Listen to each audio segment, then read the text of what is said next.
হাইলাকান্দির দুঃসাহসিক চুরিকাণ্ডে পুলিশের বড় সাফল্য। ৫ জন গ্রেফতার, উদ্ধার সোনার উপর অলংকার। হাইলাকান্দি শহরের নতুনপাড়া এলাকার বাওয়ারঘাট পেট্রোল পাম্পের স্বত্বাধিকারী বিশিষ্ট ব্যবসায়ী স্বপন দাসের বাড়িতে সংঘটিত দুঃসাহসিক চুরির ঘটনায় উল্লেখযোগ্য সাফল্য অর্জন করেছে হাইলাকান্দি পুলিশ।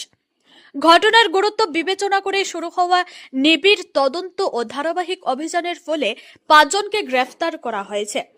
পাশাপাশি উদ্ধার করা হয়েছে প্রায় ২১ গ্রাম সোনার গহনা এবং বিপুল পরিমাণ রূপোর অলংকার।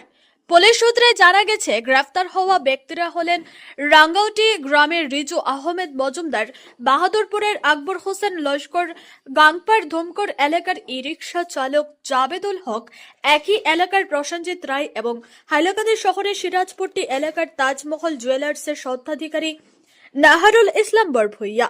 প্রাথমিক তদন্তে পুলিশের দাবি, অভিযুক্তদের বিরুদ্ধে চুরির ঘটনায় সরাসরি জড়িত থাকা, মূল অভিযুক্তদের পলাতে সহায়তা করা এবং চোরাই মাল কেনাবেচার অভিযোগ রয়েছে।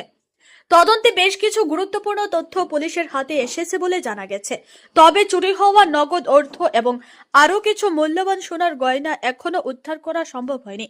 সেগুলি উদ্ধারের লক্ষ্যে পুলিশ জেলার বিভিন্ন এলাকায় তল্লাশি অভিযান অব্যাহত রেখেছে।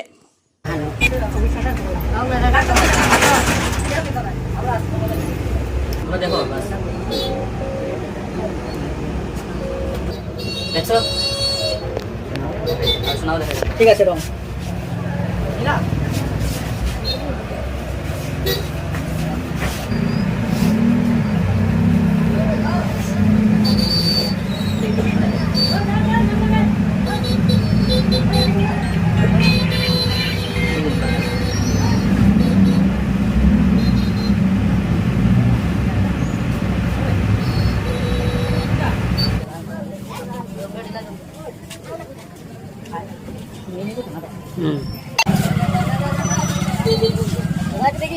যা যা যা আরে কেটা হইছে ওই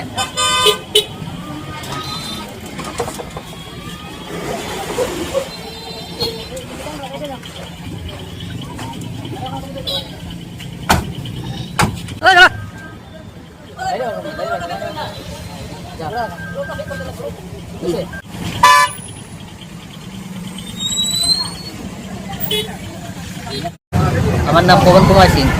হ্যাঁ, আমার সোনা রূপায় সব দেখা গেছে 15 তারিখ রাত্রে। 15 তারিখ রাত্রে। হ্যাঁ, তখন আমরা গুয়াহাটি আসলাম। গুয়াহাটি থেকে আওয়ার পরে দেখি ঘরে এই অবস্থা, তখন ইনফর্ম করলাম।